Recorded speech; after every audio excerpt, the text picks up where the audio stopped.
Hi, welcome to all of you. This is Christian Laes from the University of Manchester. Happy to be here, though only virtually, and happy to talk to you and to present you one of the most beautiful but also saddest poems in Latin I've ever read. This will be a talk about the Filius ad Matrem Reversus by Alfredo Bartoli, and we will deal with the version from 1950. And I would like to show that play, games, and toys are very constituent for describing the environment of children, both in antiquity and in this Neo-Latin poem. Some brief words about our poet, Alfredo Bartoli. He was born in a little village near the present town of Pistoia in Tuscany by parents of very modest means. He was never meant to become a teacher, a professor, a Latinist. He was meant to work in the village for the rest of his life. But thanks to his parish priest, whom sort of initiated him in the Latin language too, he got the permission to study. He would study first in the Gymnasio, then in the Liceo Classico, of course, and then at the University of Siena, where he was known as l'antigrammatico, meaning that he didn't want to study Latin with all sorts of lists of declensions and conjugations, but that he really wanted to approach Latin and also ancient Greek as a living language, also composing, writing in these languages. Although he never graduated, he became a teacher of Latin and ancient Greek. First a private teacher, afterwards he would continue teaching in Grosseto and then in the city of Florence from 1901 till 1906. Already in his young years, he was a strenuous and prolific writer in many languages. So poetry of his survives in French, in Spanish, in ancient Greek also, in Italian, obviously, but mainly in Latin. Already in 1899, his anthology of Latin poetry appeared, which is called Silvae, which got a second edition in 1904. And in the same year, he also published a manual of Latin composition called Stilistica Latina. In 1907, he would move to Malta, where at the University of La Valletta, he would hold the chair of Latin and Italian literature from 1914 to 1923. Something strange happened in the year 1923. I just quote from a discussion which was held in the Maltese parliament after Bartoli's dismissal as a professor of Latin and after they were searching, or when they were searching for a new professor to be appointed. And there at the parliament, they point to moral character, which would be important for this new professor. So we're not really sure what happened and why Bartoli was dismissed, but there might have been political reasons behind this.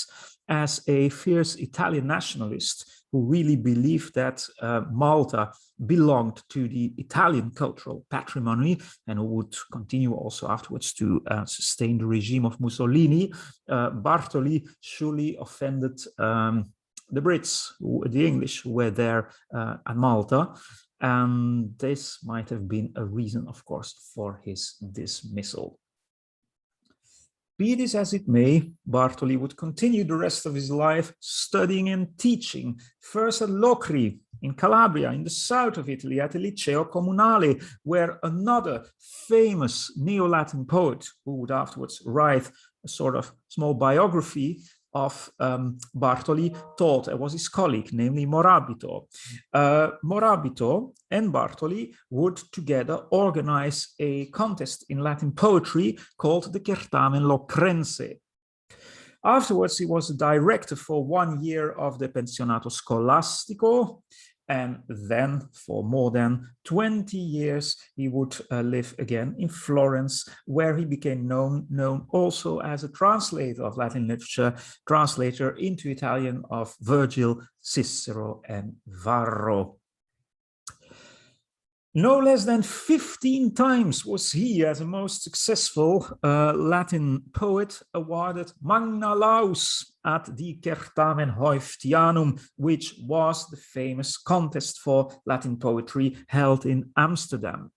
We know that sometimes Bartoli, being quite ambitious, would submit no less than 5 poems for 1 year. Despite all these efforts, he never was awarded the gold medal at the Certamen Hoiftianum. Now, the interesting thing is that some years ago, the archives of the Certamen Hoiftianum were opened. They have now been digitalized, which means that we can basically see all the versions of all submitted poems, not just the ones who got an award and who got published and that got published afterwards. So we have quite a lot of these documents in Bartoli's beautiful handwriting, I'd say, and this also gives us the opportunity to compare different versions, because often when a poem was not immediately successful, he would just continue to submit another version with a different title, and so this is like real philology, also comparing these different versions by one poet.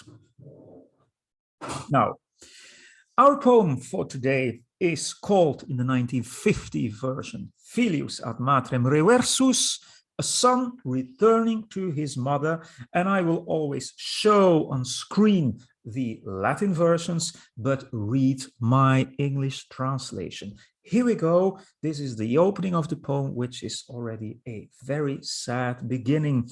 Alas, how sad this house looked to me when I came back after 1 year. Post annum reduci. Before, it resonated of so many childish voices. Often compeers came to see their dear nephew, to play games they so much desired. The house resounded with joy, with a bunch of children running from here to there. How lonely now is my sister, who guards the morning entrance. She who, as a widow, has made her sweet son her only joy, a mother who depended from her son only. Et nato mater pendebat apuno. In her sadness, a second December in the holy night had come, when in vain she cherished the cold limbs of her boy, in the hour in which the Holy Virgin has given divine birth to Jesus. And so, as a shadow of herself sitting there as the guard of the house, the mother almost ruins her eyes with continuous crying. Alas, she's not a mother anymore. Searching her empty home, there is no way her boy would offer himself for kisses. Now, dear audience, the least one can say is that these opening lines are full with so-called universal themes of childhood, which also permeate Latin literature. Some examples: the delight taken in childish voices, the joy of children being present at the house, the importance of play for the childhood stage of life, children's delightful kisses. Also look, for example, at the beautiful embracing disjunction at verse 9. Alterad est miserae sancta sub nocte december, where you have alter december, really going together.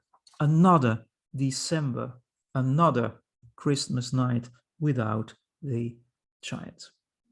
There are also things as wasting one's eyes by crying, verse 13, which is a classical topos. And of course, the mother who is not a mother anymore, combined with the kisses that won't be reciprocated. This is very much a theme you find with Ovid too, where you read in the Daedalus and Icaros story, ad pater infelix nec iam pater. And you also read some lines before, about Daedalus and Icarus, dedit oscula nato, he gave kisses to his boy. So alas, the boy, the young son, isn't there anymore. And in a sort of flashback, the mother reflects on all the joys she has experienced with her little boy. She remembers how his childhood and the memories of this childhood are very much defined by play and toys. Let us just listen to two fragments. One is very peculiar. When you see this Latin, you really have to study it carefully. It is in a sort of catalog of toys. And here is how I understand verse 44 till 46. En ratis, here's a vessel which, driven by the force of flames, flammae vipercita, could face the perils of the sea, cupias, if you'd wish. Another, with skillful effort, is capable of climbing the clouds and the vast space of the open air. So this is, of course, really beautiful. What you see here is Bartoli in ancient words, sort of describing modern objects to play with, miniatures of a ship, miniatures also of an airplane. Besides this, there are also the more old-fashioned toys. Just listen to verse 55 up to 58, which is full of rare Latin words with which we can do like real philology. I mean, for instance, the word plostella on verse 56, which is a kind of a special diminutive you read, for instance, with Horace. So here we go. And also balls, dein de pilai, and also balls, playing balls, a helmet that shines with its plumes, swords with little axes, small carts and oxes. In other words, everything that craftsmen have for their own use, be it that the objects be of smaller form, formae sed cuncta minoris. So that's how the beloved child's toys looked like.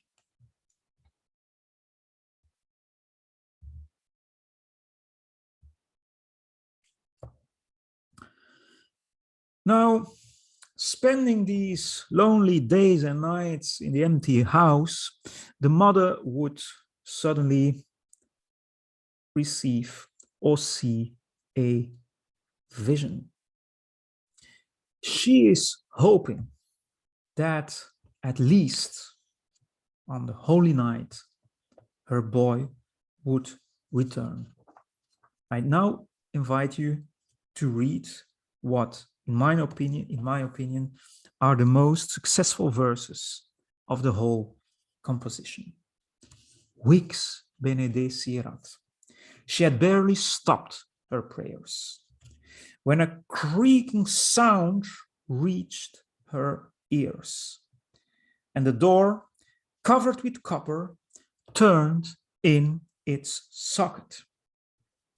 Without any panic, the woman observed in suspense the place where the door had made a sound. With her ears, she perceived little steps and something indefinite blinking in the eyes, as if glittering with lightning. Soon she saw her beautiful boy moving forward. My boy, Mama, he said, and he immediately embraces her intimately. Who is going to describe the kisses, the nice words, the laughter mixed with tears that arouse? Who is going to tell about the sweet words of the mother? Quis dulcia verba parentis. Here again, in my forthcoming chapter on this, I analyze the use of the caesurae in the different verses. And the least one can say is that Bartoli, again, masterfully manages to exploit all the possibilities of the rhythm of Latin hexameters. The poem ends with what I have called an open ending.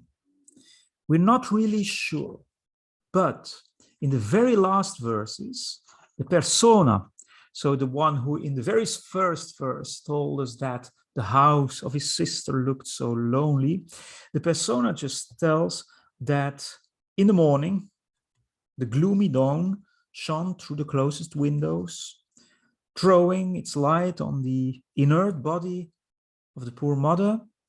Close to her breast, she tightly held some toys in her hand. She touched them gently while with her eyes she was following things far away. And that's the end of the poem. Did she die?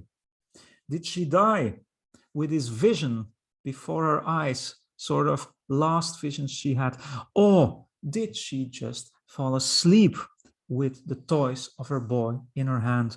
We just don't know, and it doesn't matter, of course. It's so beautiful that we have this open ending in this poem, which you should definitely read in full for yourself. So I come to a conclusion.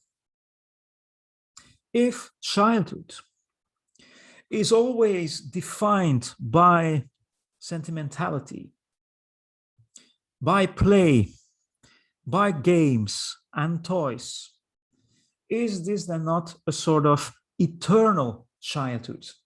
A sort of childhood without specific environment? This is in a way the option taken by famous Latin and Italian poet and writer Giovanni Pascoli, who was, of course, the great example of Bartoli. Bartoli, as many other Neo-Latin poets of the 20th century, would even write poems in honor of Pascoli. So this is the idea of the Il Fanciullino, so the idea of the eternal child, the eternal youth, which you find with Pascoli. Is this what Bartoli is doing in this poem too? I would say yes and no, because Bartoli, much more than Pascoli, for instance, also offers a contemporary setting. The poem is full of allusions to Catholicism as it was lived in the 20th century in Italy too. So the nativity cradle, all the traditions which are there for Christmas. There are, of course, the many explicit references to Christmas Eve too. And there are these references to miniature toys, miniature objects, some of which think about the airplane and the ship, some of which are very 20th century, very modern. Also, this poem can only be understood if you sort of know the rest of Bartoli's works, the red threads which are there throughout his poetry. For instance, the mother-son relation. As well as Pascoli, also Bartoli had lost his mother at a very early age. But there's even more.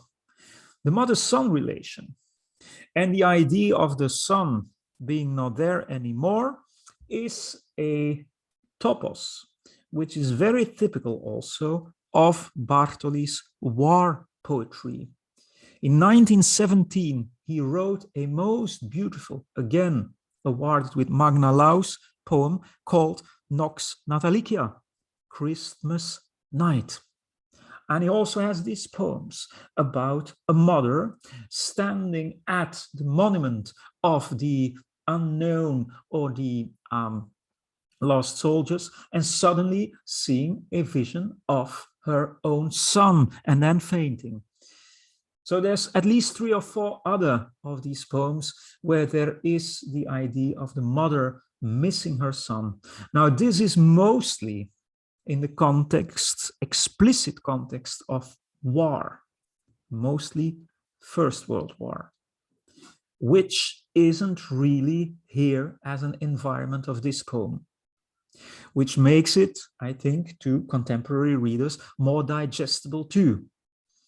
Because in these war poems, there's very much also the support of the fascist regime behind it. On the other hand, one could say that despite there being no explicit war references, something of the war might still be behind it. It is explicitly said that this young mother was a widow. Young widowed mothers, husbands being deceased on the battlefield, are very much themes that again remind us of the First or the Second World War. Don't forget that this poem was written, composed for the first time in 1926, but that it only became successful at the Certamen Hauftianum in 1950. So I would say that there is a lot of context, a lot of environment also of childhood in this astonishingly beautiful poem, and that it deserves its place, therefore, also at this conference about environments. And that this poem, or the study of Bartoli, again proves that les classiques mènent à tout. Classics bring us everywhere. Thank you for listening.